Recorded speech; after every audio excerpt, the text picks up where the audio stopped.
that last one. And Valdez, we're all shook. I think everyone watching this series and probably playing in this series is legit shook. Everyone is feeling like the goosebumps are there for a reason. Anything could happen in this series between Gen G and Griffin. And it's probably too late in the season to rescue Gen G to playoffs, but they want to get out of a relegation predicament. It's a long year, and they want to get back to Worlds. We know all about their Gauntlet buff, but they didn't look like a team that was going to even qualify for the Gauntlet for the majority of this year. Not since the Kesper Cup final against Griffin all the way back at the end of December on New Year's Eve did Gen G look good this year. Because that was last year, right? That was the last day of last year. This year, they've had nothing. It'd be such a big moral victory, but also such a lot of momentum. They could find a series victory against Griffin. They're getting greedy. They got the one game. Now they want more. Game number 2, you'll notice Griffin say, all right, this 1v9 stuff is too real. Yeah. And they start banning out anything they can. They still ban out LeBlanc, though, so they're giving Fly at least a little bit of respect here. Which is so weird. Yes, he's been playing it in solo queue, but it's never been a Fly champion. Also, if they want to run Corki back, which I guarantee they don't want to, it's a good matchup into LeBlanc. You can go Hex Drinker and be fine in this matchup. I was a really big, I was going to say not a fan, but hater, let's say, of the Corki pick from Griffin, because I talked about this in a VOD review. Griffin win from having a CS and pressure advantage through mid, and then being able to back up a jungler, just take over the map through that. Tarzan plus Chovy at 15 minutes, almost always getting a red buff, getting a Rift Herald, getting a Drake, and not losing out on it. And I want to see an impact mid laner. Now, does it need to be the Galio, which it could still be flexed on the side of Griffin? The answer to that question is no, but that is something I want to see. Something with agency, not a Corki who only provides damage. Would have to agree, as Griffin say, well, the Galio Lucian bot lane wasn't the problem. We're going to bring that back here. Although they weren't able to push the turret into the Vayne and get that one first. I believe Vayne actually got that turret in the bottom side first. Partially because Lehens was doing a ton of roaming, and do we see it early? Yes, we will, as it was going to be bad in the second phase. He's going for it again, guys. Do you remember, I'm not going to talk about the 23rd of September, no joke reference here, but do you remember the fact that Griffin's losses in their debut split of summer was a lot of letting things slide a second time? A lot of, this funnel Lucian, let's do it again. Trying it again, yeah. They could have banned Vayne very easily. I think giving LeBlanc to Gen G does nothing. I think gives them nothing, because it's not a pick they've shown any aptitude on. Chovy can play Zoe versus Zoe was the obvious LeBlanc thing to go here. This is the adjustment I was going to predict, but I'm more interested in the past point, because it does seem like Griffin are just sticking with something stubbornly. This is what I wanted to see. Drop the Corki, go Zoe. Good matchup into Lissandra. The picks you can get with this are much more reliable than just having a damage dealer mid. Obviously, they would prefer to go Aurelia because you can take over a side lane. Turns out, you can't have everything you want. You already lost to Gen G, so there aren't going to be big adjustments. Take the Zoe, we like that. This will be a different game. But the cost is still a Vayne, who, yes, if she falls behind, gets killed in Trouble Bubble and maybe even just the passive, let alone the Paddle Star. But the best case scenario, we already saw in game number 1. It's very true. And what else is Griffin going to mix up here? They ended up taking Rise as well as the, I'm trying to look here, the Nocturne as the last 2 picks for jungle and top in game number 1. Already a bunch of jungle and top champions going to be banned out here. Olaf and Jarvan, that's going to be another mix-up. They're going to deny that away from Peanut. Last pick jungle is a heavy expectation. That is how Griffin roll usually on the red side. Aatrox, their usual blind jungler, it's banned. So it'd be a change from them that we'd have to think about if it wasn't last pick jungle. Still, of course, could be something else. We're going to wait and see what Griffin want to approach. I want Gen G to not allow themselves to fall behind on priority top. They really would love to get a priority laner, and that's the only reason you would take jungle here, is that you'd be scared of losing the priority top. The reason why I say that is it's Vayne. And of course, Vayne can go really bad in the early game when it comes to having any sort of relevance. The game gallops past her. She's kind of left in the dust, even with 2 items. So you would want something strong into the Rise. It's probably just going to be Nico again. They're rolling back almost everything on the side of Gen G. Now, Hecarim top and Hecarim jungle can be considered. And it's strong against Zoe because you just dive in and she's going to be unable to actually choose her target. But I think it's too bold for professional play. Solo queue, it's actually really strong. So blind jungle pick for Peanut.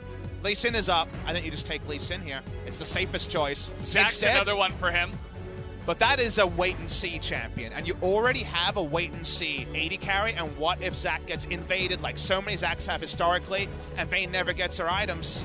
That's the worry I see. What will the jungle choice be from Tarzan? He can go physical or magic damage jungler here. Physical would actually be a bit more prioritized because they have a lot of magic damage, but he wants to punish. What is his punishment choice? It's the most punishment choice. He's going Xin Zhao. He's saying this game ends before 3-item Vayne. Yeah. Tarzan taking things into his own hands, saying, I'm going to be the one to speed this game up a little bit, like the choice with that last pick jungle. Like the Nico, and that was what I was focusing on, don't lose priority top, but then they went for the least priority or the least presence jungler around it, and that is bold, because now it was a very obvious target. They got a lot out of last pick jungle. If you take Lee Sin as the pick on the blue side, then Griffin say, Rek'Sai's got the good matchup. We could get that. But now it's, I'm waiting for late game teamfight jungler versus I'm going to attack you as much as possible. This is the most bold choice they could have taken. And they don't play a lot of Xin Zhao to Griffin, even when it was in the middle of the meta. So this is bold and then some choice coming through when it comes to jungle picks, but it also is a fallback champion for Peanut. Yeah. He wants to find some confidence, and he has had a lot of good performances historically on the Zac. Certainly he has, and maybe just hoping that Griffin once again kind of lulled themselves to sleep, but very hard to do that when you have a Xin Zhao, and Tarzan's not a guy to pick Xin Zhao and then say, yeah, I'm just going to sit back and fart. That doesn't sound like something Tarzan would actually do, so Griffin here wants to make a statement and get in the face of Gen G this time around. But this is the epitome of what we think of as Patch 9. The Patch 9 cycle, the 2019 meta. They have a comp that hits super hard. They have pick CC in all 3 lanes and a way earlier power spike when it comes to both their AD carry and their jungler.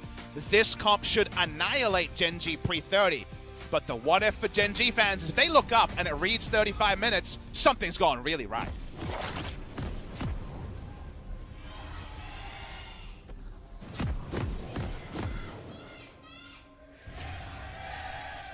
I think I heard Feels like some desperation there. Yeah, just a little bit from the fans on the side of Griffin, really trying to rile everybody up. As, of course, we're on the Griffin side this time around, as Griffin are on red, and so are the English casters on the red side here. Gen G was able to get desperation out of the Griffin fans. That's something that has happened. Timestamp it. It happened in this series, and it was so well deserved. And Griffin responded by, honestly, doing nothing when it comes to the change. They still ban LeBlanc, left the Vayne up. It's a first-round Vayne, but they just lost to it, right? And then Lissandra was left open. Of course it will be first picked from the side of Gen G, and you might say, yes, Zoe has a good matchup, but also Fly doesn't have fallback champion. These are the things that I always get in on my VOD reviews is things happen, and it's easy to blow them off on surface-level thoughts, but if you go deeper, you're like, but wait, they didn't actually have anything else, and yet they got to play what they've shown they can play. And now, yes, Gen G have gone even further and have gone for a very obvious, this comp in the early game is going to be in a super, super struggle. But the what if is out there, and we know the what if is real. We're not lying to you. Gen G could win this series. Certainly could happen. It's going to be on the back of Ruler once again. Seems like he's very comfortable in this position, going for the Vayne. Once again, he will. As you can see, so far already, Toby trying to lay down some wards and get some more information on that Zac, so they can begin to put on the pressure in the bottom, or in the jungle. In case you were wondering, Cuvée was just trying to fish for there being some sort of deep vision there, just opening up on a champion that is the Vayne, of course, in the disguise of Nico, and just trying to play the mind games on the enemy. My favorite mind game with Nico is level 1. Copying your jungler and then trying to show that the jungler is starting top or invading when in fact he's not. But also have to respect the crazy power of Galio level 1, just like a Braum level 1. You can't just rush into a brush as Nico impersonating Zac. You could still be turned on. So because of that, We're going to watch the pathing from Tarzan. Remember, Tarzan's job this game is to win it himself. And you know what? He's had some games like that recently, as we know. But Xin Zhao goes hard or goes home, and that is, in fact, the storyline of this game. Peanut is just saying, how many camps can I get? And so far, the answer is going to be 3, as he's going for the safe level 3 of red buff Raptors. He doesn't go for the full bot side clear, which is how he's been able to play this before, and now he can actually power farm top side, and he will now get the confirmation that the Xin Zhao won't be punishing him. This, of course, was a very common path, was starting Wolves and then power farming Blue and the Gromp at the same time. It's because with Smite, you can take down both camps and leash both of them, and you don't get a reset on them. And this was something that junglers grew to always counter jungle on if they expected it. Yeah. This path is a very unexplored one. I have not seen red Krugs into top full clear leave Raptors up. But it's also Xin Zhao, whose Raptor clear is not, say, Kayn levels of speed. So I think it's actually very smart by Peanut. The other small point was that I'm not sure if Gen G saw it, but there was a ward on the blue Raptors. And Griffin actually, pinged the Raptors and said, hey, he didn't do Raptors. That's a little bit weird. So, but then Xin Zhao didn't invade blue. And that's a disconnect, right? Because if he's not at Raptors, he's definitely power farming blue and Gromp. This is not dark techniques. This is a very known power farm thing that you can do with specifically Zac and 1 or 2 other AoE junglers. Yeah, that means that Peanut, outside of the 2 scuttles that he was never going to get against Xin Zhao, he's going to get everything pretty much. Xin Zhao. Toby can steal this, which he's not going to. Peanut having a very nice time here in the early game. Xin Zhao's Zoe, remember, as well. And Zoe has faster ability to respond with certain trouble bubbles. Now, this is not game over, because remember, they should know pretty much now, camp for camp, the order that Peanut took. So contesting at the respawn is still an opportunity for 2-3 points in the W Xin Zhao to return to. So we'll see where the lane priorities are when those respawns come in. Krugs comes in, and even just Peanut getting 2 rounds of Krugs is more than he probably should be getting. So I would say, big advantage Gen G so far, even if you look at the top and say, Pop Smithy, it's 200 gold lead to Griffin. Think about how this game could have gone and how it probably should have gone with Griffin's draft. Going for the Krugs right away means that definitely one of the harder camps for the Xin Zhao to get all the way into that jungle and contest on in there. And as you mentioned, he's going to want to contest eventually, but where are you going to go? I guess suppose the next time will have to be the next blue buff. We'll see if they do make some plays around that buff. So it's out of mana. Looking for a recall timing here, so no excitement there. Well, for once I'm not tilted by Redemption mid lane. Didn't look like the biggest one ever from Zoe. Good for wave clear. Get the Chovy Zoe out on the map too. Here we go. So, they're invading, but the timing is off. They're late. The observers here showing that it's back to the full top clear. Very surprising that Griffin seemed pretty unsure about things, but invading at that timing does give them the kind of temporary control ward that is the Ghost Burrow. They're going to get a Mountain Drake. Not something that Gen G can be stoked about, but they should feel really good that the farm is so healthy on the Zac. We've seen so many games, both with Peanut in them and not, that have gone very differently. The only thing they really could have hoped for was a worse Drake, perhaps. It's going to be Mountain into Mountain, which, again, is going to be pretty nice for Lucian Rise, at least. Peanut really hoping for a play up in the top side, especially with Cuvée here at level 6, but will not happen. And now it's the Zac invading the Xin Zhao. Peanut's pathing. Again, it's been a thing to lament, thing to make fun of in 2019. Perfect timing here. But this is really good pathing from him. Raptors is not a camp. AoE camps is not Xin Zhao's bread and butter. Yes, he can do them with points in his W, but it's not what he falls back on. He doesn't get the Krog steal, but he does get a nice camp steal, so couple of camps behind. I imagine that's because 3 scuttles. It's kind of 3 scuttles down on the enemy, but otherwise, everything's going fine for Peanut. And by the first time he meets the enemy jungler, he'll have another nope button in his ultimate to potentially be used to skip over a wall and not give up an early kill. Chovy here with the cleanse is going to be pretty safe up against any shenanigans that, level 6 Zac and Lissandra can do. Trying to look for any other lane that they could go into and potentially get a gank off on. So we called out would be hard. Gen G's comp early game and the fact that Griffin really drafted against it, but that's an on-paper analysis point. We look at this game and say, Actually, early game was Vayne going CS for CS with Lucian, and Zac doing way better than expected. So that means that analysis is now garbage. It's thrown out. Doesn't matter. The early game went way better for Gen G. So let's talk about the Zac pick and what it does provide. Gen G, just like the previous game, have Vayne and Neeko. 3-4 items. Those are gods of damage in an AoE on the Neeko. Much more single target on the side of Cuvée, and then they have multiple nope buttons and temporary tankinesses and zones for Ruler to hard carry. Here we go. And then moments like this. Lands the E and Sword. Doesn't look like Cuvée wants to overcommit to that one. Also, a little bit cautious about that Rise damage, but a pretty good trade as Sword is out of mana with no TP. Cuvée gonna take the lead in this lane. This looks like a game where Gen G hard win as the game goes on, Valdez, in a big, big way. Consider what happens here as it goes on. His rule is just gonna be fake up top, still Cuvée. The fact that the name bar changes and I default to using that as a little warning there is annoying, but he gets a turret play in the matchup. But Valdez, how do you get to Vayne when Lissandra self-ults? Zac as a champion has so much AoE threat. Cuvée has the self-ult as well, or just the Pop Blossom in general, and Braum is disengaged as well. They don't have a lot of hard engage because Zac kind of wants to get in but also peel, but they also have engage at times, and if they get first to a Baron like they did in game number 1, this could actually be some real warning signs for Griffin.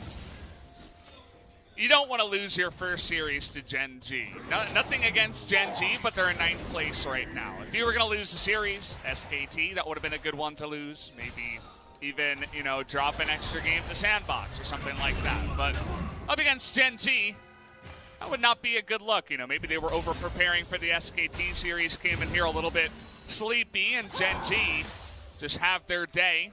Would be a really nice story if they could actually pull this off. I think it would say a lot about Griffin, though, because Gen G had their game. Game number 1, yes, you can be surprised by things, but there's no surprise by their second game. That means that Griffin need to punish it, otherwise there were problems of their own creation. Life gonna be slept up here. Here comes Lehans, but immediately dropped into the wall as Ruler says no. With his own version of the nope button, gets that Galio away. This series could easily have been, all right, Gen G, we see what you did, ban, ban, ban. That's not what happened in this game number 2. Yeah. So that's the part that's different here, and that's the sort of thing that other teams could potentially prey on. The VOD review from CV Max already confirmed to be a loud one, where he gets furious. Yeah, certainly a spicy one. 2 points into Tumble is something to mention. W Max for Vayne, ever since the changes where Tumble having the shorter cooldown early meant that putting extra points in it was less necessary, means that Silver Bolt's max almost always a thing. Just for a little bit more skipping around. And speaking of skipping around. Oh, baiting that one. Just that small step forward, and you could see immediately the trigger pulled here for Peanut. They already get the flash away from Chovy now. If I'm on stream, I pause and I tell my stream, the first defensive flash was blown by Gen G and not by Griffin. When you look at these team comps and the earliest power spike, just the fact that Zac got a flash before Xin is a critical problem. Yeah. It's very true. I mean, at least in game number 1 as well, like the Nocturne was doing stuff in the mid-game, made a lot of those team fights go in Griffin's favor, but Xin Zhao was here to put a stop to the early game jungling of the Zac, did not do that. And if we get to 20, 25 minutes, what exactly is Tarzan going to be able to do on this pick? Die. Is another question. That's what you would assume, right? Die a lot and do a lot of nothing. And now, well, Cuvée is looking for this play. Gets the knock up here. Cuvée in a bit of trouble, but nice flash over the wall. Here comes Sword, though. Pop Blossom. Gonna save him for now, as the Q does miss. But finally, First Blood does come in, as finally Tarzan finds a kill. I needed one for sure on the side of Griffin. Very hard for Cuvée to do anything there. I like the ability to go over the wall. He gets 2 for 1 in flashes, but no more. Speaking of flashes, see that Zac is opening up, kind of waiting on threats. You couldn't really commit more numbers because they weren't close enough, and remember, Galio would get first roam topside, so it wasn't an inevitability of a death, but the Rift Herald inevitability, that's not necessarily there. Peanut runs straight at Xin Zhao. Is going to be able to hop away here, but the TP comes in from the Neeko. They're going to engage on the Chovy. They get that ultimate off the cleanse. Already used. Can they take him out? Yes, they can. as Zach in the passive. Can he get away? Fly here, out of mana too. Peanut will be going down, and now Cube and Life are on the run here. Where are they going, get though? Away. They can't get to the blast plant. Looks like Life gonna try to get out of this one, but Tarzan will have his number. That's not the right ruse. He's dead. They know he's dead. But Yeah. Peanut. Now it's Peanut. Who's next on the escape? The little Zach's so cute. Yeah. Aww. I want to hear him attack something. The audio is funny too, but he does get away. Does the Nico as well, they stopped the Rift Herald at least, and that would have been great timing for Tarzan to get a kill, to get the Rift Herald and get some plates, but he only gets the kill in the end. So confirmation, of course, is gotten most easily by doing damage to Nico, and it was pretty obvious that Cuvée was there. They take down the kill. You can't send more resources, A, because they're not close enough, and if you TP in, Galio comes in first and you die. So that was the start. That was the 1 for 0. A little bit later, but still present. Peanut walks too far up here, but doesn't die. So this could have just been the end of proceedings, and a 1 for 0 is going to be the most, but the Rift Herald was what they were fighting for in the biggest possible way. It's why Peanut was still around. The 1 for 1 is pretty decent, and the Rift Herald doesn't go down. Yeah. So do consider it's 2 for 1, but not a Rift Herald. So for the scaling team, it's not an ultra disaster that a 3 for 1 would represent. And if you go 1 for 1 when you have outscale, it's just pure advantage to Gen G. So overall, it sucks, but it could have sucked way more. Can they get the Lucian here? Viper just flashes away from that one. Looked like he didn't have his dash available. And so Peanut just hanging around the map, getting flashes all around the place as Fly going to be out-traded as Griffin look down the barrel of their second Mountain Drake. Definitely a frustration, because this is a Drake that provides a lot of invisible power when all the clear power was with Gen G as the game goes on. Now their setups around Baron and Elder Dragon will be more relevant, because you got to be there 20 seconds earlier, or you're so scared of the speed at which even just Xin Zhao and Lucian are going to be unleashing damage. And if Ryze and Zoe can use their mana bar on the Baron or the Elder Dragon, they will do some scary things too. Third Drake, which is closer to Gen G being online, is a Cloud, which will be a bit lower in terms of priority, but still relevant. We already know about how much kiting Rule is going to be needing to do, so some combat movement speed could come in stat. Wouldn't be half bad, as we always got to keep our eye on the bottom lane here, on the Vayne lane, if you will. As Ruler, once again, 0-0-0 is not half bad, especially if you're going even in CS with the Lucian, who's a big lane bully. So things going well, at least in the early game, the first 15 minutes for the Vayne. It's all happening, Valdez. It's all happening here in this game number 2. It's a fun one between the teams of Griffin and Gen G. Early game going nice and quiet. Griffin already had one go at this Drake. And the Rift Herald respawns, and it seems like Gen G, they're not in position to contest. They know their scaling is later, so while you never feel great about this trade, you take any trades that are close to 50-50, so Gen G take the gold around World. There's no more plates anymore, so Tarzan can't really push that one in. And take a look at who has more plates in this game. It's actually Gen G, 2 of them in the top lane, going over to Cuvée. And just 1 in the bottom side, actually, on the Vayne lane. So really nice there for Gen G to get ahead in terms of that gold. Of course, the gold lead does go the way of Griffin overall, but it is still a small one here, only about 700-800. And a good indicator that the early game comp didn't really hit where they wanted to hit. Because if you have as many advantages as Griffin had stacked up, you would assume you could also put in at least a 3 or 4 turret plate lead. So turret plate disadvantage means this game is much more honest at 16 minutes than otherwise should have been possible. Definitely is true. Peanut stays alive up against that Xin Zhao, and I liked what he was doing on the Jarvan, especially in the late game. He kind of just threw his face into the pile. He was like, well, all I have to do is have that temporary tankiness you were talking about. Just ult the front line, make the Ryze, the Corki attack me, while Ruler sits in the back and takes away a lot of that damage, as nobody's really attacking him. Know your role is an important thing as a jungler, and Peanut probably came in much more bullish about how aggressive he could play on the Gen G lineup to address some of the old issues this lineup has always had, and that didn't work out. But you're right, he knew his role there, and now he's on Zach duty, and it's a very similar champ but even better on the amount of tankiness in a team fight. He's gotten away, and his smart path thing just as a player has opened up a pretty even jungle matchup, and he's feeling good about where the game's going, so hats off to Peanut. An adjustment in play style, but it's been an effective one.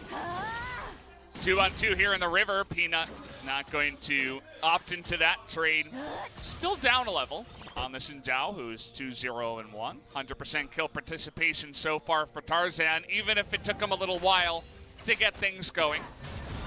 Ruler nice and bold, happy to just tumble into Galio. He has cleanse, which hasn't cost him in the lane trades, and Lucian actually has heal this game. Remember last game against a similar duo, might have been the same duo, I forget. It was the teleport, and we saw the Galio just straight up die. Same duos. And it was same duos, so got the confirmation on the support there. Now he adjusts to heal, but isn't getting a CS lead from going for a combat summoner, so he has less utility in terms of the 2v2. Oh, here we go. They're going to find Viper, and that should be a death and knockup from the Braum on the two of them. And Ruler's going to get the one kill. Really nicely played by Gen G to get things going on their vein. No siding on the Zac, able to get in there and take down the kill, and it goes the side of Gen G. They're looking for more here, but Lehans can punish. Oh, really nice taunt on a 3. Here comes Tarzan, but he is stunned up. Might be able to get life here. He does. Peanut on the escape. Chovy. And Chovy actually do it. Is going to miss that one and will not try to follow up, but they get the one kill into a push in the top lane. Flashes are used. Cuvee had his teleport, but is called away from it. Fly also does not teleport topside. It was hunting season for Griffin. They're not going to find as many kills they want, but they do stop the advance of Ruler. They do for now, and let's see how much damage they can get on this top side too. It looks like one more charge. Peanut hanging around here. See if they do engage onto this one. No knock up there, but a bit of damage goes out, and they do save that turret in the end. Outnumbering the Gen G duo allows them to curtail the amount of free gold that's piled onto Ruler. He can't wave clear in an outnumbered scenario or even scenario. If Rift Herald is there, he provides almost nothing when it comes to stopping its advance. So they make it a very long top lane for Gen G. Definitely allows them to get a lot of Baron vision in this case. You were pointing out that QSS is taking for a bit more insurance here. Nice opening on the players. Level 9 has been hit, so Peanut is able to come from interesting angles. But I like how Griffin further played this. Put all your tools into stopping Ruler from getting turret kills, from getting any further gold involvement in the early game, and delaying the time that he has 2 items in his combat rate. Really love what Peanut does there on the escape. Actually saves Ruler, but I'm going to hold that thought here as the Cloud Drake. They're really committing to this one. In goes Tarzan, though, looking for the steal. He's not going to get it. They get the stun here onto the Xingqiao too. Nice little stopwatch. In goes Toby, trying to hit some targets. Can't quite do it. Cuvee and Ruler still alive in this one. Haven't found a kill just yet. A sword with a massive shield, but he is going to go down in the end as Ruler will pick up the kill on the backside. Snowball QSS gets him the first kill, and you see a preview of how fights will go before the items are there for Gen G. Their bark, it's pretty scary, but the bite isn't there yet for Gen G. They need 2-3 damage items on Nico and Vayne. But the spacings, how the fight played out, is a preview, and they even get that kill to further accelerate Ruler, whose 550 gold bounty keeps stacking up. Watch the replay here, and remember what we've said. Zac, Lissandra, Braum are about building space for Nico and Vayne to do damage. Only Blade is done on both these carries, no Rage Blades. They will want fights where their tanks can allow them to stack Rage Blade, and the moment Rage Blade is stacked, they just unleash godly damage. They are, in fact, the Shinigamis we talked about in game number 1. Not yet, though. They're still in training, but I think that training might take, and if it takes to the fullest extent, Griffin gonna have a lot of pain to consider. We take a look at some of the damage in the last team fight. You see that Nico not quite up there just yet, as Sword was trying to go 1v5 towards the end, did a lot of bouncing damage, but more importantly, Vayne, after that fight, I saw she's ahead by 1,300 gold already over the Lucian. It's pretty insane, and what costs around 1,300 gold, Papa? You're pointing at it. It's the QSS. She already has cleanse, but she wanted another one. And it's the nightmare scenario for any first-time Vayne of cleanse and QSS. So you got to press your actives while tumbling off cooldown. But in Ruler we trust. is the Genji way. This is how this team plays. He's got the ability to outplay Ryze and Zoe in a team fight, which is just not how the champions usually stack up. Now, Brittle behind him will still take the damage impacts, but if those tanks are on point and those Captain Jack QSSs are on point as well, with two of them and hitting your damage on time, that sounds like a ruler carry to me. That it does. A bit of extra MR as well. Didn't take it in game one, even though Corki does mostly magic damage anyway, but there's still a ton of magic damage, especially with Ryze and Zoe this time around. So. The adjustment is, think of what we've said about the Zoe LeBlanc mid lane matchup of, well, if you hit the bubble, you win it, therefore it's better for Zoe because of where it's going. Zoe and Ryze both have buttons that erase a Vayne from a team fight. And you've got an ability for both of those. And yes, you'll take some damage behind it, but if everyone else is fulfilling their role, he now has an answer to the increasing pet. QSS does nothing against Corki. You just die 0.1 seconds slower. It does a lot against what Zoe provides, so I do like the adaptation. And he has so much gold now that he does finish his Rage Blade anyway at around 23 minutes. Here we go, as Nico, once again, a little bit behind as it was in game number one, but she's slowly making her way towards that item, and as I say that, she completes it on her back. I was actually admiring how many units away that Trouble Bubble was from at least forcing one of those cleanses early. So there are the two on-hit items. Easy analysis at home. If it's a long fight, Genji's got it. Griffin have to burst, but that's before the burst items we noticed in game number one, the double IE carries are there. So they got to be good about their timings, get a ward lead, I would say, from Griffin. You look at their comp and say they play in narrow areas of the map, say around a Baron or an entrance, really, really reliably. In open areas, more easy for Genji to buy some time. This is why I'm laughing, because I was just watching Life basically just follow right on the tail of Ruler the entire game this time around. I think that's basically his job, right? Especially when you do have a Vayne. Sometimes the supports like to get unleashed, as Lehens did in game number one, but you absolutely know that Life knows where his bread is buttered in this game, and he's going to be right next to the Vayne the entire time. Zach is happily in vision, charging up Elastic Slingshot to get this down, get the mid lane turret down. Genji with Vayne, Nico, Lissandra get the first outer turret in mid. A consequential point with how they want to play out this game. The areas in where Griffin are strong are in the skirmish early game. Didn't happen. And then in Baron setups. Baron setups are much harder right now with the turret lead that Genji has for Griffin than they are for Genji. Cuvée hits the side lane and Ryze says, could I get a gank? Yes, with a gank, he can do a lot. Without a gank, he can't do very much. So because of that, all Sword can do is wait for the wave to be pushed in. It keeps stacking up, and it doesn't feel like a bold prediction anymore, Valdez. I think Genji are heavily favored in this game now, and only the nameplates are why Griffin has much of a chance. Whatever the gold lead says, if you got Vayne, Nico, and 3 tanks, or at least 3 champions who can control space, a 900 gold lead is like a 9,000 gold lead on your day.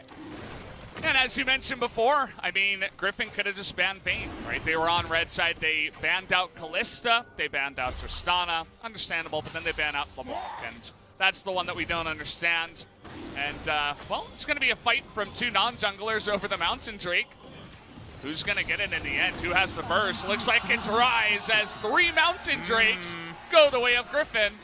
That's what they got. They have to play around Baron. The moment you pause this game, as the Griffin coach, you say, we have to play around Baron. We have 3 Mountain Drakes and a comp that gets picks reliably around Baron. That is our win condition. It is not open team fights. So the battle lines here are really fun to notice. Everyone can see that if you see Genji pulling off the ARAM, that's what they're looking for. If you see Griffin with a control ward lead around Baron, you are so scared as Genji. Definitely are. Well, on blue side, Genji once again are very much prioritizing with their lead all of the vision around the Baron. They don't want to have Griffin have any of it right now. And all so far, it is just that control ward in the Baron pit that does get cleaned out.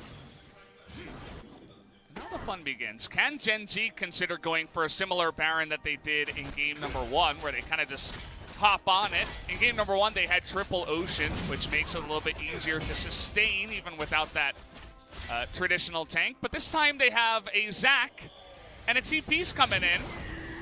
Doesn't look like they're going to start it just yet, as it looks like it was just Fly heading back into the lane. So the answer is yes, but, which is obviously a frustrating answer to give you. But they want to know where Zoe is. If Zoe is low on mana or on a recall, it's possible. She's low on mana. That part is there. Look at the Nico play in the mid lane. Yep. They're saying it's Ruler life in mid, but that's not true. It's actually the Nico here pretending to be Vayne. And it looks like now they're going to know about it. The vision comes down. Can Tarzan do it? Yes, he can! As he gets the steal. And a huge taunt comes out from the side of the head. But it's not enough damage on the backside. Flashes come out, and Ruler, he's going in. He wants more. Sword does a lot of damage, though. The Trouble Bubble, though, it's going to miss. But Viper has too much health alongside Toby, and that's the difference this time around. They're able to stop the onslaught, and Griffin gets the Baron. Such a big steal where the game was. Genji trying to play around the Nico there. Good catch on that one, Valdez, but it's not enough. Needed to get the smite down. Let's watch the replay. You're right, it's the impersonator in the mid lane that makes it so critical. So TP was used in this area. Who knows if it was caught? Tarzan comes in. Tarzan gets the smite. And that means that suddenly Genji have to respect a lot of the Griffin map movements, and then Vayne's under a turret, respecting Griffin's turret taking speed. That's a problem that might be too much to bear. Definitely is, and think about all the summoners used in that one. Nico's is down, doesn't have flash. Ruler doesn't have flash or cleanse, neither does Peanut or Life. And now they don't have the Baron, and it looks like maybe Griffin have bought themselves a ticket for a game 3 here. We'll have to wait and see. With where we think the game is going at 35 minutes, this is a let's break the base Baron. It can't just be gold. Yes, if it's 8,000, well, the only way to get 8,000 is to get a lot of damn turrets, so they have to find a way to get a lot with this Baron, because, again, we see 3 items on Ruler. We know that every further item for Ruler and Cuvée should be almost unanswerable in a teamfight scenario, barring a Genji mistake. You can't bet on Genji mistakes. Speaking of mistakes, though, Cuvée is going to find Tarzan, who just comes over. Of course, hard to say anything about Cuvée. He's pretty far behind in terms of just holding his position near an inner turret when outer turret is down. Some more turret gold to Griffin. Opens up a very slender gold lead. How did Griffin even find a way to take the outer mid lane turret with only 1:20 left on Baron? You said this had to be a base breaker. Well, so far it's only 1 turret. And can they get a kill on the backside? Sword has Zhonya's. We're going to continue on to this one, though. Pop Blossom does come in, but Sword once again with another Zhonya's comes in, but the rest of the team of Genji makes it into position, and now they want to turn onto Lehens as Cuvée and Ruler do a bunch of damage. Toby's got to be careful here. Tarzan actually ults them all away, gets Fly out of position so he can't ult. Sometimes the minimap pings mean a lot. It's a very late stay in mid lane and push down the mid lane turret ping. Griffin could have got a free mid lane outer turret, and it was at a standstill. We were talking about how do you even get this with the Baron. Instead, they try to amble down and join Sword through his double stasis. He had, I believe, the perfect timing stopwatch and his Zhonya's, so was able to do it twice. But that should have been time bought to try to get 2 turrets mid lane. Instead, it gets them nothing. And I think that's a very poor shot call from Griffin from behind. We talked about a bit of desperation from the fans, but you don't want to see it from some of the teams that we do have here. Thankfully, for Griffin at least, it's only an Ocean Drake. This time that goes the way of Genji. Next one going to be the Elder. So that's when things get spicy again. And you said it early on in the game, Papa. If it reads 30, 35 minutes, it's going to be happy stuff for Genji, not so much for Griffin. On paper, and on paper it didn't work in game number 1. Really like Griffin's draft in the late game, had reliable ways to curtail Vayne, and yet he went in at the wrong time and got punched. Now, watch the minimap here. Where the minimap is, for sure, you know, Lissandra only is mid. You get mid lane turret, you get a little chunk on inner turret, and you back away. Instead, they come down to try to help the Ryze, who's so far overextended, and they're chasing through the enemy jungle and through narrow chokes where someone like Fly. By the way. Exactly. The best case scenario there is you maybe take out Lissandra or the support if they're lingering for too long. Yeah. The best case scenario mid lane is you get 2 turrets. It's probably only going to be 1 on the replay, but I think it is just categorically wrong to chase there when you're still staring at a mid lane outer turret at 32 minutes. Vayne loves when things get dirty, when it's one person charging at her and then the next guy comes in a little bit too late, when things are disjointed. If you have 5 members diving onto her, getting into the back line, then you have a good team fight against Vayne. You don't want to be coming in 1 by 1 trying to save your opponent that got caught by himself. And or your teammate, rather. And then Griffin, what do they like? They like picks. They like early game. Those things didn't happen, but Ruler just turns on Tarzan. Here we go again. I mean, he's going to be caught up, and Tarzan just disappears. Peanut looking for more, too. It's going to get Zoe on the top side. Gets put to sleep, but the slow comes in, and this is what we were saying. 1 by 1, the dominoes fall as Griffin don't seem to have an answer for the Vayne. The triple kill already goes the way of Ruler. And he's just asking, do you want to give me a penta, guys? Do you want to give me a penta? The members of Griffin can only stop the minion wave. Can they just end the game with Peanut's health bar? They're tanking it. Okay, they need some of these minions. Okay, this is not going to work. Small Zach does come in, and very smartly, Sword and Lahen's going to save this one, as the minions will not allow them to push. Exactly, so no pentakill offer, but the minions being stopped, confirmed. Even with the Mars procs and the health bar, no way to stop him. Sword looking for a straggler. That straggler is not Vayne. And Vayne says, look at the timer, that's a Baron coming. It's just so weird to see Griffin kind of scrounging here, trying to get some kills and looking a little bit disjointed. This is not what we're used to, as Gen G are the ones in full control. They're in so much control now. They don't have 2 Mountain Drakes, but they have double Rage Blade on hit carries. The Nico was nerfed, it doesn't matter. Baron dies in a half second. And that's all from Tarzan, overrating his tankiness. Yes, you can ult and try to reset things, but that's a conditional play. Lahen's gets the memo that Tarzan does not. This is just where I throw out my hands and I say, what the hell is going on? As certainly some mistakes are made, but you can't afford to make mistakes up against this Vayne comp. Meanwhile, look at Fly. He holds his ult for Viper on the Lucian. He doesn't blow everything onto the Xin because they know they don't need it. Xin wave, go, go, go. After, of course, we got him in ice. As is the standard. Coach trying to keep things calm in the booth, it looks like, as imagine Gen G in 9th place staring down the barrel of one team fight to 2-0ing Griffin. And it happened last year. Jinair beat Griffin as well in a game we never saw coming. That was Jinair's last series victory before they finally won against a Freak of Freaks this year. Was their win over Griffin. Griffin are falling back into some really questionable territory, and it's around some of their strongest members as well. You hate to see it, but it's happening right before our eyes. Jovi also not quite able to pop off on the Zoe, not looking like his old self. What can you do when Ruler is this bad? You have to have that 5v5 team fight where you actually find him and take away the DPS. But it might be too little too late. They can even play multiple lanes, almost impossible with Vayne most of the time with a lack of siege. But Nico is going to train down a turret, no one's near it. How many advantages can Griffin get on just this, and Gen G can get, sorry, on just this one push? Griffin don't even look like they can start a fight. Okay, Trouble Bubble onto the guy with double cleanse. And Braum. What are you going to do? You got to give everything away. The inhibitors are going down. As, okay, the kidnap comes in, and Tarzan has his ult, but down he will go, and look at Ruler in the front line is gonna get 2, and it doesn't look like Griffin will have enough here, as the minions are coming in. Ruler just wants the kills, and I can't believe I'm saying it, but Gen G are gonna 2-0 Griffin tonight.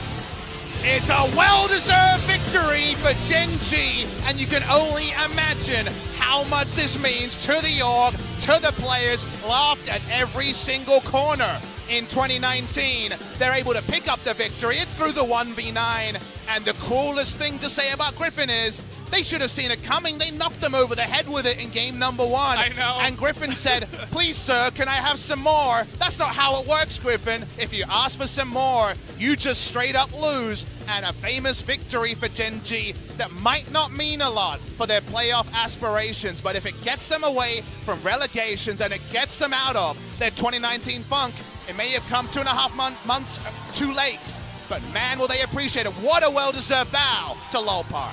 It tells you two things. It tells you that any team in the LCK on any given day can challenge even the best that we have here. And it also shows you that Griffin are mortal. They are not going to be undefeated in series anymore after today. They're now 12-1. They're not 12-0 anymore. It actually happens. The fans, they can't even believe it. They thought they were coming in to see their favorite players bow once, smile once, and that's all they were going to get. They're going to get way more than that. I'm sure we're going to have a pretty feisty interview when we get to that as well. Peanut played his role. He was very much just trying to set up for his carries, but they didn't need top lane Karma and Frostmancy to do it. The Nico comes in after hotfix, no problem. Bow from Peanut. Everyone energized on the side of Gen G, and we knew this man could do it in the losses he was doing in solo queue. He is doing it. His team stand up around him, and in Ruler We Trust works for Gen G. It's an insane moment right now to be living in, and as you mentioned before, why not disband the Vayne and just deny this from happening? I suppose they're happy to give the Lissandra again to Fly and the Vayne again to Ruler, who is the obvious MVP once again, as he's going to give us an extra little bow on his way out. But he already showed off and bowed off enough on that Vayne. That was some insane play again. The interviews today for Ashley Kang on the global side, for the Invent interviews and all the Korean interviews, it's going to be so interesting to get into the mindsets of Gen G. They're on a real tear here. This could mean so much, the 2-0. I love the sign that we saw there, which is very much in Ruler We Trust. It says, Ruler, please carry. But he was the whole time. That's the crazy thing about this. He was hard carrying the whole season. But it didn't matter because around him, the plans were not perfect. Around him, with his trademark performance, Gen G had priority top side. Cuvée had his best series, just whacking away on the rise, but it was the same matchup again. And the fact that they banned LeBlanc when they could have banned Vayne, we would have been like, really nice, great ban. We wouldn't have even been praising them. It was obvious, right? Yeah. Or Nico, or Lissandra, and they banned none of them. That's the part where you're just like, Griffin, what the hell are you doing? A really, really questionable draft in game number 2, and Tarzan tries to force it because they were getting split to death. But then guess what? Ruler gets to just kill everyone. This was always going to be the case, but to the nth degree, they couldn't make it work in the early game, and Griffin looked like in game number 2, they left open the picks that Gen G had and said, don't worry, we can punish them in the early game. But Valdez, the reason why I said Griffin was overrated by a lot of people is that their early games have been passive since 9.1. They haven't been playing proactive. They have been playing passive.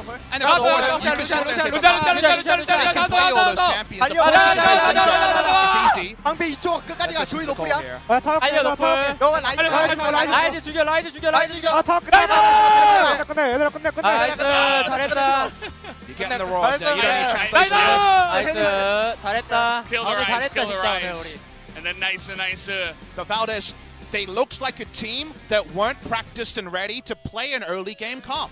They weren't ready, and this is why, yes, Griffin are a fantastic team. 12-1 doesn't change that. But to say right now they're going to win MSI, they're the top one in the world, they haven't earned that in my eyes. I hope more people give them a chance to rebound and find a way to address some of their passive early games, because teams will be watching this one and say, can we get away with Zach against Griffin? Can we get away with Vayne against Griffin? How much can we get away with in the early game against Griffin? Yes, they are the gods of late game team fighting, but it doesn't really matter how good you are at pressing your buttons. When Vayne and Nico have some bodyguards, there ain't no buttons to be pressed. You already lost Valdez, and that's what happened here to Griffin. And I hope they get the right learnings from this, because you have to say, with how things went in 2018, sometimes they learned, but sometimes they didn't.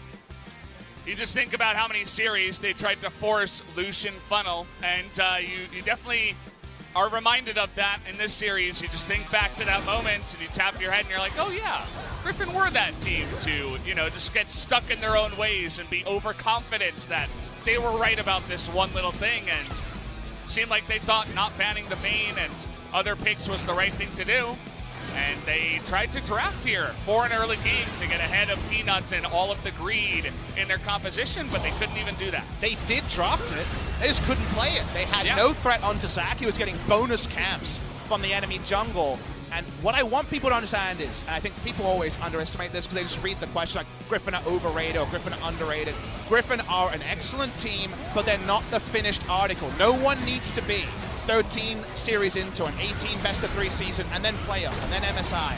The season isn't written today, but Griffin aren't the finished article today, and I like that it was exposed in a way that people can see. No one can now deny it, seeing them lose 2-0, and you can still give them benefit of the doubt, and they deserve a lot of the benefit of the doubt, but until we see how they bounce back from this and address some of their issues in the early game, they got things to work on, and it's a good thing we don't want anyone done just halfway through March. Very true, and we talked about the Rise, the Corki, the Zoe, all these other damage threats that were in the lineup of Griffin, but in the end, turns out that especially when you're fighting like this, and you don't seem to be coming together as a team, you're not going to be able to outdamage the Vayne. You're not going to be able to pick her out in any of these fights, and Griffin, unfortunately, were not able to do any of that. So Gen G, say thank you very much. We're going to win with our Vayne comp, and we'll see you next time. This is a series that meant everything to one team, and arguably not that much to the other. They already beat Sandbox and SKT. You saw them celebrating after what was a best-of-3 victory. But today they come in, and it just means so much for Gen G going forward. And for Griffin, you can laugh it off for now. But what if you look back, and this is the start of something that actually does derail their season?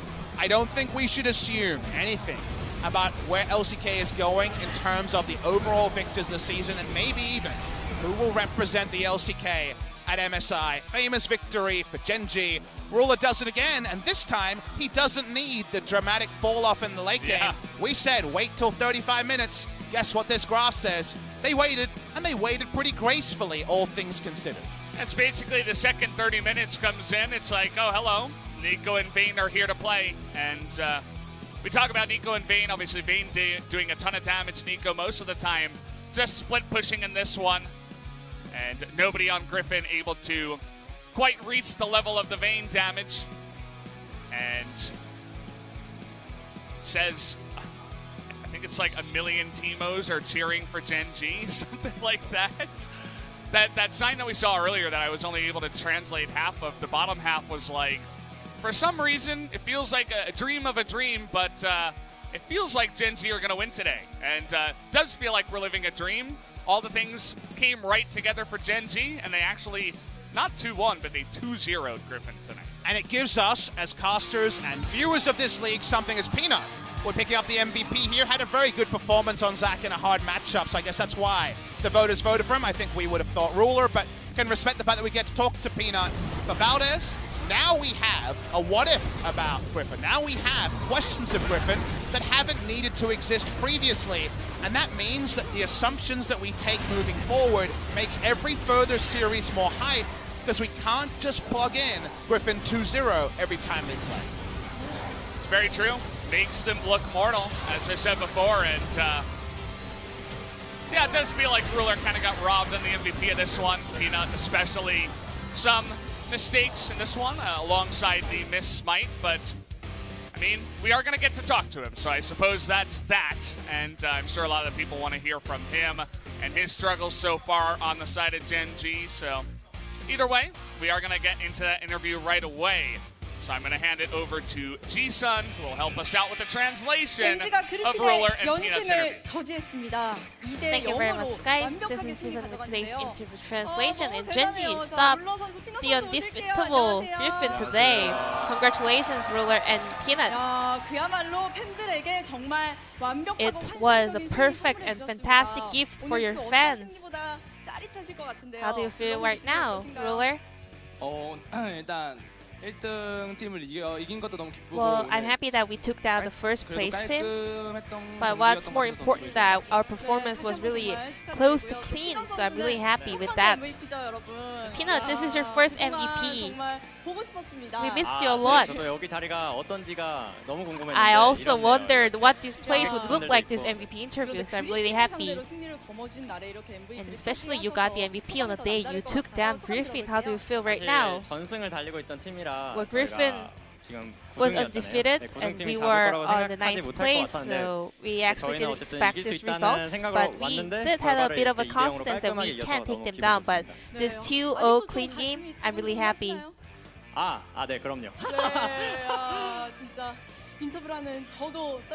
Well, I can see Peanut still nervous after this fantastic victory, you know. And today, Genji had the best with shot calls, draft, and everything. So who was the main shot caller today? Well, everyone did. I mean, like, we were trying to focus on one thing at a time. And I think that really worked out fine today.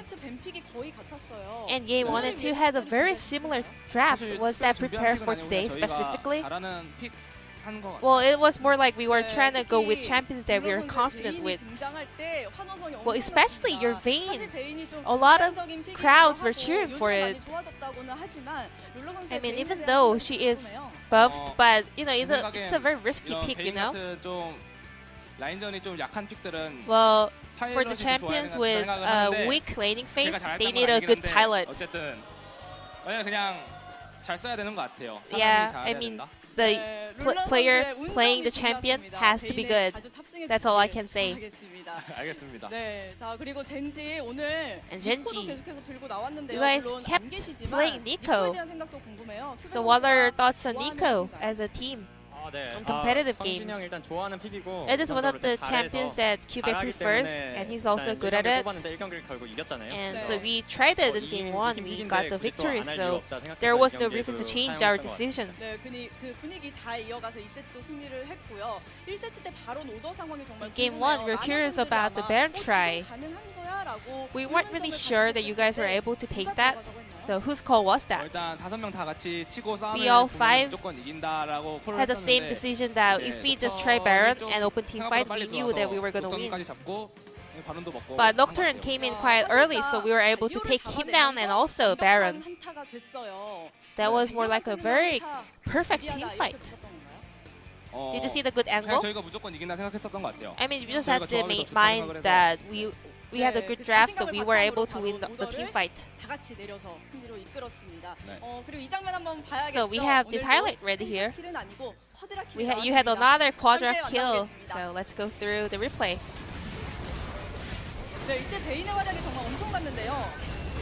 You were doing so much damage. What was going on over there?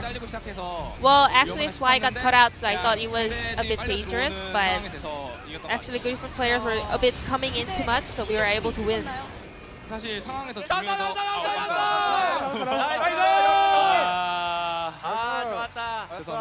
I'm sorry, says Ruler. Well, I wasn't really paying attention to the kills. I just knew that I just wanted to win that fight. Maybe some of the fans were a bit worried about that mic check to them, right? Well, after the game, well, I thought that there can be a mic check revealed, but you know, I think that was a good one. Moving on to game 2, Peanut. It was Zac versus Sinjao, which is a very hard matchup for Zac. So, how did you plan for your jungling path? Well, I asked Cubet to act like he leashed for blue, and I actually went for red by myself. Well, I'm not sure what the Griffin players said, but it was a good start for me because I was able to take camp all the I was able to pick up all the jungling camp in my jungle. I think you also had a good synergy with Nico. What's your thoughts about it? We had good CCs. I mean, it was more like Cube letting me to camp during the early game. He was doing a lot of work for me. But it was a bit unlucky because you guys were only able to pick up the wind drake. Does that happen to you a lot? 심지어 개복치 운도 없다고 제가 봐야게 돼. I always tell my coaching staff that I'm also unlucky with the Scuttle Trap as well because during the scrims I have good luck with it, but in the competitive games it goes bad. I don't know why.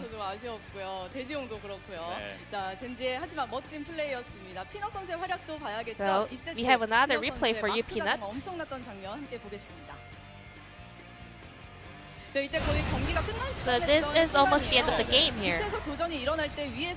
But you are actually zoning out Zoe. Whose call was that?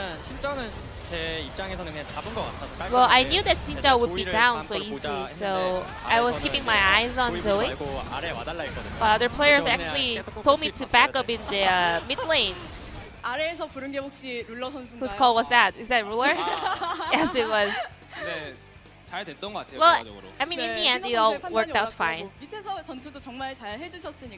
I mean, all the players in the mid lane and also you in the side lane were doing so well in that team fight. But today, Genji was awesome. I mean, I cannot just stop being so amazed by your plays. So how are you going to prepare for your upcoming series? I mean, it's gonna be another exciting one. Since we took down the first place team, if we practice hard and prepare a lot, I'm sure that we're gonna get another victory. And Peanut, I hope to see you again on the MVP interview. How are you going to prepare for your upcoming series? I think I had some chances of picking up some MVPs, but Ruler took it away from me. So I hope I can perform well in our upcoming series as well. So I'm going to do my best to pick up another MVP in the future. It's really sad to say goodbye to Genji players because it was so exciting game today. So thank you very much for today's interview, Ruler and Peanut. And we'll be looking forward to seeing Genji coming back from today's today's victory. So this will be the end of the interview, and I'm gonna pass it back to our casters. Thank you, Ji-sun, as always, and I caught that guy in the audience that had that U greater than KR sign, and I mean, Griffin just lost to Genji, so he's more right than he was when he made the sign. So that's a pretty good sign for the sign, right? So it's a good sign. What does today mean? What is the sign of this victory herald in the future? We don't know, but Griffin have things to work on that we can evaluate, and it's been hard, right? They were the A+ student where you're like, I mean, there's no more marks than 100%. Yeah. But I was over there being like, maybe we should change the rubric. There's some problems. It's like the last time they failed the test, they stayed up until 4 a.m. playing League of Legends, and they did it again this time. And we're like, what did you think would happen the second time? You're going to fail the test again. And they did.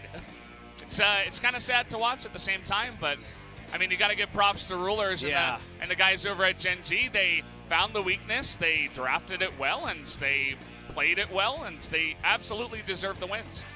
According to this series, you can get away with a lot against Griffin. And even their famous late game team fighting won't be enough if you're greedy enough. So is greed good enough to take down Griffin reliably? We can't know. Was it enough today? The answer is yes. Very nice victory by Genji, and it also means the highly competitive race to get the hell away from last place is on, Valdez. Genji now are a series clear of KT Rolster, but KT have a series in hand. So yeah, who's going to be joining Jin Air in relegations? Almost as hot a question as who's going to be top 5 as the season ends. Yeah, I was just looking at Genji's wins. They've defeated Jin Air twice. They defeated KT once. And then Griffin 2-0. You know, say what you will. Seems kind of all over the place, but they get the win. Telecom War in 45 minutes or so, guys. So please do join us. A long break after a Genji victory. Genji take the 2-0. What could happen in the Telecom? We'll have to wait and see. Join us in a bit.